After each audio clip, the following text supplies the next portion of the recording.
Cinema పర్ఫెక్ట్గా present చేస్తే మాత్రం మంచి సినిమా అవుతుంది, మంచి సక్సెస్ అని అప్పుడు నేను అనుకున్నాను. అయితే నేను అనుకున్నప్పుడు కుదరదు కదా, చాలామంది విని బాగుంది అనుకున్నారు.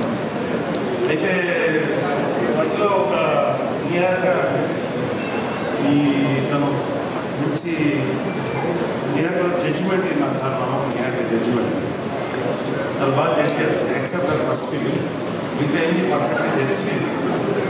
అది సినిమాలో యాక్టింగ్ కానీ ఎస్పెషలీ ఓటీటీ ప్లాట్ఫామ్స్. సరే తనేమన్నంటే కొంచెం మరి కమర్షియల్ థింకింగ్ ఉంటుంది కదా.